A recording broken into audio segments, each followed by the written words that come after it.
Raising a Giant by Bob Crisp. Chapter 4. A System That Works and Endures. A system defined by Webster. 1. A group of interacting, interrelated, or interdependent elements forming a complex whole. 2. A set of facts or rules arranged to show a plan. 3. A method or plan. 4. An established orderly way of doing something. 5. The body or number of bodily organs functioning as a unit. When I first entered network marketing, I heard the term the system. For the longest time, I can honestly say that I didn't understand what the system was.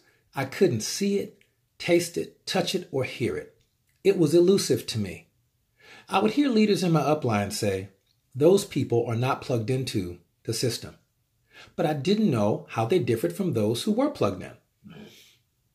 After many years of network marketing experience, I began to understand that the vital patterns that need to develop to keep a network marketing company and its field leadership on track.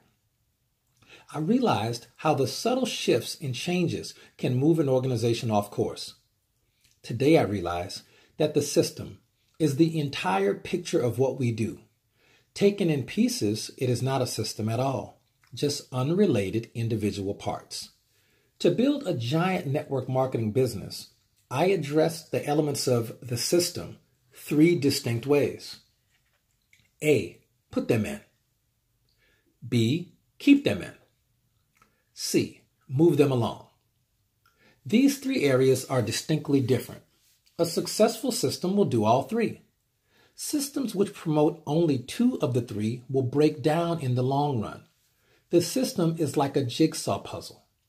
We don't do much jigsaw puzzling these days, but a jigsaw puzzle usually consists of several thousand pieces which, when put together, combine to look exactly like the picture on the puzzle box. You've probably done a jigsaw puzzle, but just in case you've led a deprived life and have had only to rely on TV and Nintendo, let me spell it out for you. Jigsaw puzzles are great family entertainment. As children, my brother and I never had much TV. We always had puzzles to put together. We'd spend our evening hours after homework putting puzzles together.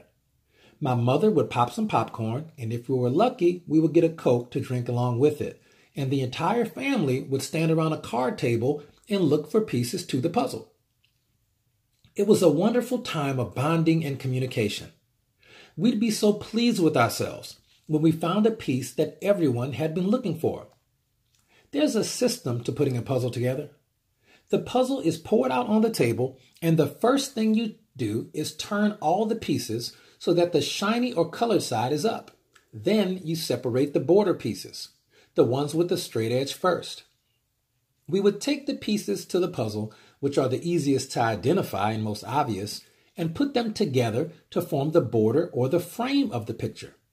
This is a good recommendation for building your network marketing business as well.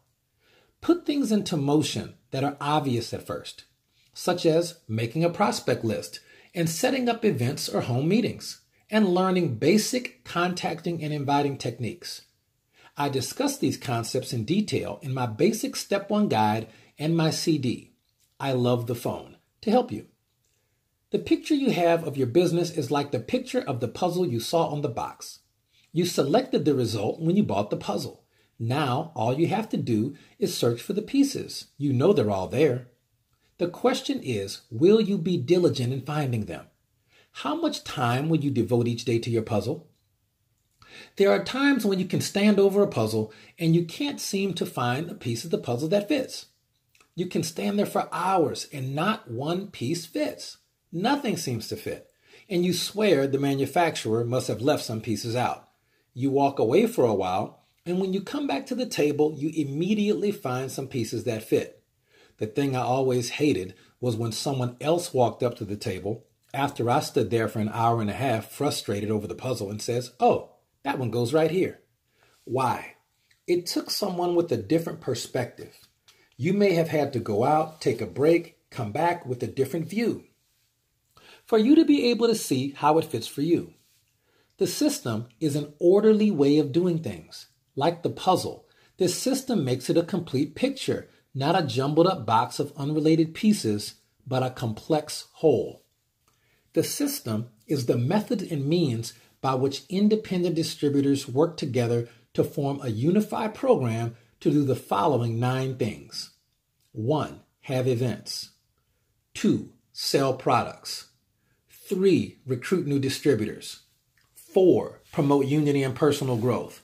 5. Support one another. 6. Provide for perpetuity. 7. Protect the business from inside and outside negative influences. 8. Promote harmony within the community at large. And 9. Develop individual leaders that, among other things, understand the following leadership topics. A. How to use the system in recruiting. B. How to secure your business before pulling out. C. Spreading the risk geographically. And D. Developing and implementing recruiting and selling campaigns. The system's events and recognition programs are also important pieces to your business puzzle. They need to create a benchmark for action and attitudes that you need to remind you of where you are going. The event system is a modern form of Napoleon's arch. A friend of mine was doing a one-day seminar and asked the audience what the most important question on the car was. Some in the audience guessed the carburetor, others the ignition, others guessed the gasoline, the tires, and even the steering wheel. My friend simply said, the most important part of any car is the part that's missing. The challenge with many network marketing businesses is that the pieces to the puzzle are obscure or simply missing altogether. In a healthy network marketing company, the pieces to the puzzle are all there if you stick around long enough to find them. They may be turned over, the straight edges may need to be more clearly defined, or they may need someone with a different and new perspective to bring a fresh new focus to the table. When you were born, you were given all the right body parts you would need as a grown-up. You didn't have to wait until you were a year old to go back to the hospital and get your arms and legs so you could walk and feed yourself. We are each given the tools to do the job, and we are allowed to discover for ourselves how to use them. And in healthy organization, all the necessary pieces will be there. Without a dynamic leadership development program or recognition system, a communication schematic, the organization will remain confused and fragmented. Dr. Robert Schuller, noted author and lecturer, says, a commitment to continuity promotes emotional stability. Life in general is constantly changing. Stability and continuity are elusive. A strong organization stresses elements which give the members a sense of security and emotional stability. This produces the environment for long-term growth and personal development. Now remember, not all the distributors in your downline are equal. Therefore, you must create multiple growth tracks and development programs to accommodate a wide variety of needs. The group versus my group. The system revolves around the issue of the group versus my group. The group is the entire body of those working together. This may represent the entire company or simply a large arm or leg of the company. The group is this entire body, not a whole or part, not an arm or leg, but the whole body of people who make up a group of people who find synergy in their goals, methods, and means of obtaining those objectives. My group, obviously, is then the only people that are in my downline. The most common feeling prevalent in network marketing is to put your own group first. My group, not the group. It is common to hear, if you're in my downline, I'll pay attention to you, but only if I make money off you. I've even heard people advise distributors and other groups to, quote, drop out and transfer to my group so that way I can help you, end quote. This kind of thing is destructive to the unity and culture of an organization of any kind. In network marketing, it is totally devastating. The line of sponsorship is a sacred component of any network. It is the only thing that differentiates us from the bad guys. When the line of sponsorship is not protected absolutely, the result is mistrust and decay, which eats away at the very fabric of the business and causes chaos within the ranks. There are a few expectations to the rule above. In cases where the upline fails to support, the upline fails to fulfill promises, or the upline does not practice generally acceptable business practices, where abuses or corruptions have infected the relationships, the only appropriate and fair disposition may be a well thought out change of sponsorship. This concept coincides with the general attitude of the society today, the what's in it for me generation. I take care of me and you take care of you. When you put your own downline ahead of the group as a whole, destructive things can happen. Remember that you are a business of one. You are an independent distributor, just as each of your downline is also an independent distributor, but independent of who? The very answer to the question spawns potential disunity and suggests fractured links rather than a cohesive network. The term network marketing implies people who are linked or connected together.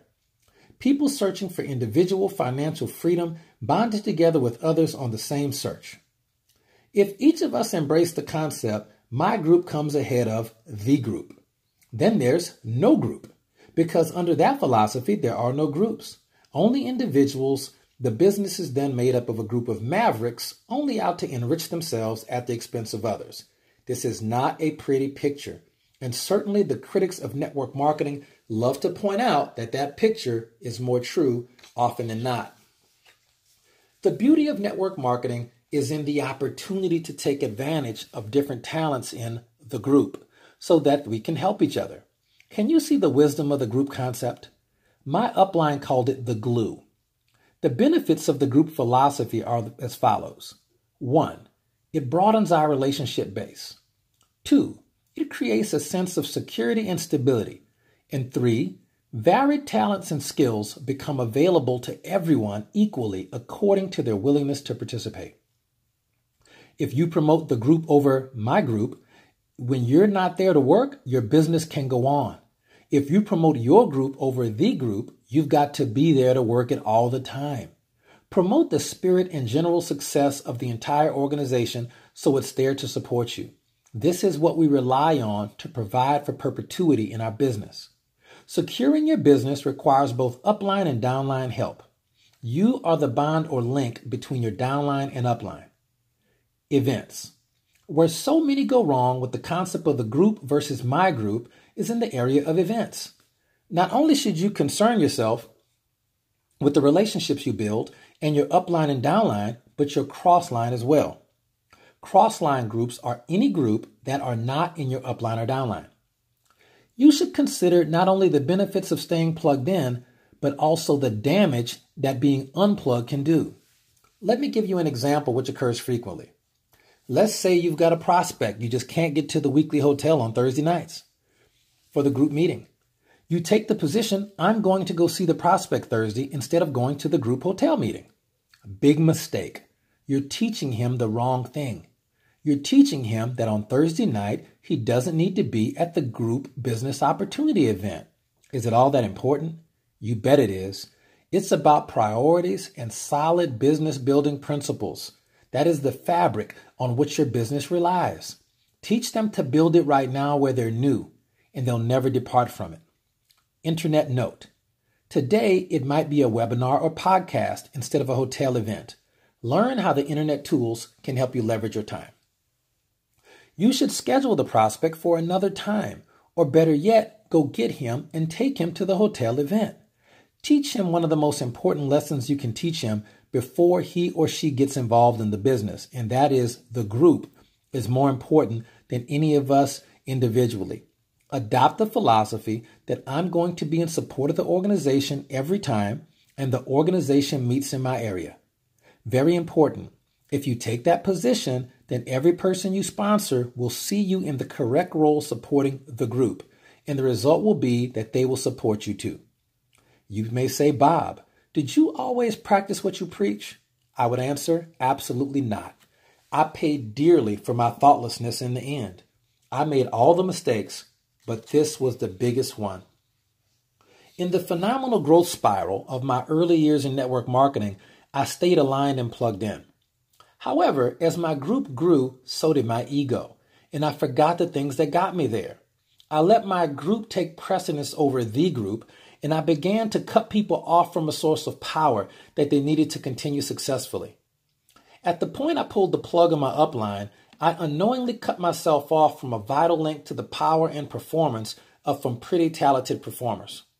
These were people I needed but didn't know I needed.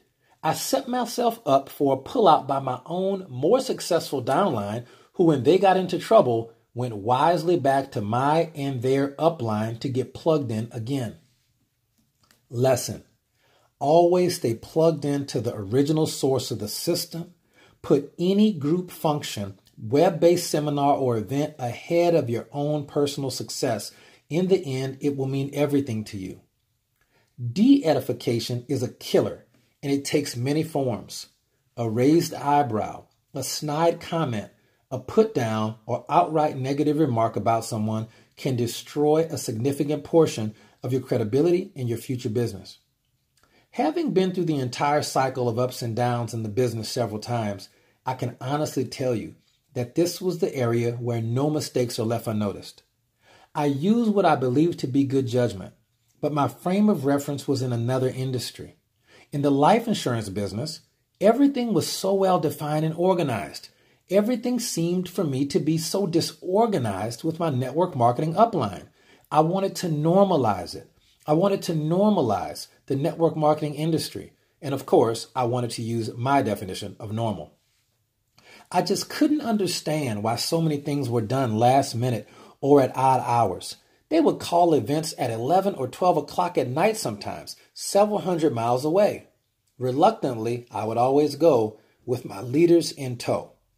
I would have an opportunity event early in the evening in Tulsa, Oklahoma, and my leaders and I would drive to some distant event in a spot like Dallas, Texas, which is about 200 miles away, for a late night or early morning leadership and planning event. Incidentally, we never judged how far something was by the number of miles away. We judged by the number of tapes or CDs it took to get there. For example, Tulsa, Oklahoma to Dallas, Texas, it's only 4 CDs away. Internet update. Today, we may use our iPods or MP3 players to plug our CDs into our car sound systems. Looking back today, the times that I spent on the road with my upline and downline associates were some of the greatest times of building and bonding that we've ever had in our lives. Those late night drives when we drove hundreds of miles for an event and then turned around at 2 o'clock in the morning and drove back those same miles, arriving home just before dawn so we could shower, change, and go to work the next day without ever having an ounce of sleep, were very special times. A small piece to the puzzle, but a very important one. Why, you might ask, would we put ourselves through those experiences? I guess we knew it could mean financial freedom for us, and we were willing to pay whatever price it took for that freedom. I remember hearing someone say, success is built on inconvenience. Another piece of the puzzle. I made the decision to commit to do whatever it takes.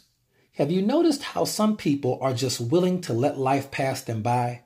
They're saving themselves for some great moment in time when they're finally going to give it all. The problem is that day never comes, and they die, having never done anything with all their might. They miss out on this piece of the puzzle and wonder later why. There are people out there who won't do what you will do. That's what makes you a 3%er and not a member of the larger club of compromisers who won't do what is required for success and then wonder why their lives are so mundane and incomplete. Remember the lesson of the most important part, the missing pieces. How can you work with someone who is not committed? Why not take time to discover the stumbling blocks to commitment? Find the missing pieces, then go on. Today, I live on the West Coast in Wells Fargo country. There's an advertisement for Wells Fargo Bank that pictures a bunch of riders galloping on horses. The caption says, "You either make dust or you eat dust." I was determined I was going to be one of those people who make dust. How about you? The system promotes unity and showcases new habit patterns. These new habit patterns provide the climate and stimulus for growth. As you build with the organization, you will find that the people that will develop habits that they learned from seeing others perform at levels higher than their own. Question: how fast is fast? You don't know whether you're fast until you run against someone who's faster. Habit patterns determine the reaction time of your leaders, which in turn promotes growth or stagnation. How can you tell when somebody's not plugged into the group? Quite simply, they're out of sync with the rest of the group. They don't come to events except when they have a prospect or when they are speaking. They don't use the same teaching materials. They speak negatively of others in the group and create dissension in the organization. They run down the company, the product, the upline, or the marketing program. Those that are unplugged tend to innovate instead of duplicate. They are on the Idea of the Month program. These people confuse new distributors, and once an established pattern is created, it is important, if not imperative, to stick to it. You can't keep changing the pattern or the system. If you keep changing it all the time, no one knows what's happening. When everybody does the business differently, nobody knows how to do it. Am I against innovative ideas? No. On the contrary, I believe the best ideas for building lie ahead of us, not behind. However, there are some things that have proven to work in the past over and over and over again. Learn the business first, then make changes only when you have considered all the possible consequences. It's the old adage, if it ain't broke, don't fix it. Focus on stability and continuity. The 1980 United States Olympic hockey team won the gold medal at Lake Placid. They did so by meeting the mighty Russian hockey juggernaut. The Russians, unlike the Americans, were professionals in every sense of the word. They played hockey and they got paid for it. The U.S. hockey team, however, was made of second-rate college players who played for a country where ice hockey was rated somewhere behind chicken plucking as a spectator sport. Herb Brooks was the team's coach, himself not a stellar performer. Sports Illustrated said Herb Brooks molded that group of also-rans into a team so that the whole became greater than the sum of its parts. The victory helped give a nation who had just come out of a nasty war in Vietnam back its pride.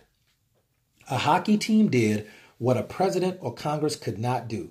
People celebrated for weeks. America the Beautiful, long may she live. Pride, confidence, peace, all parts of the puzzle. The system pulls the group together so that the sum becomes greater than the individual parts. Everyone, not just the strong, talented, and good-looking, can win too. We are a team. Just as the hockey team pulled the nation back together, so can victories by other members of the team you are on. Pull your team together. When the group is larger, there's always someone getting a bite out of the apple of success. Celebrate your victories and pull your team together. It gives us all hope. Does it work?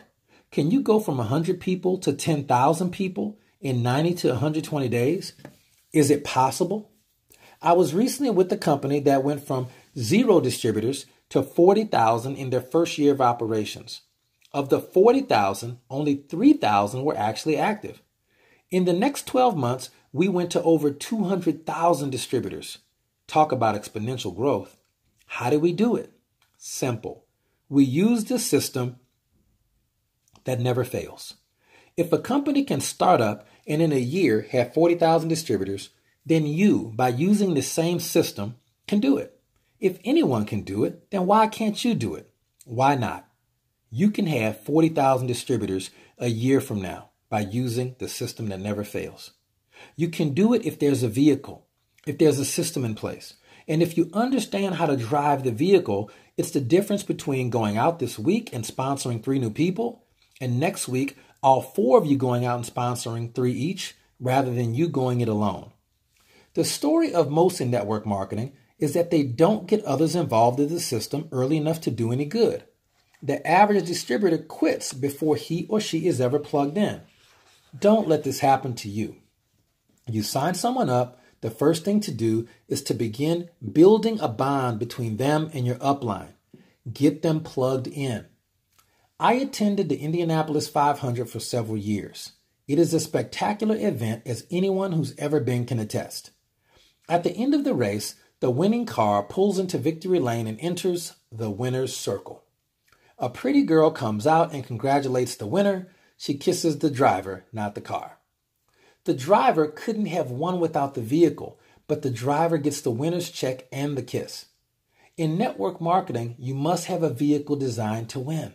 It is essential to have a pit crew that knows how to fix the vehicle when it's broken or make adjustments when it's not performing at its best.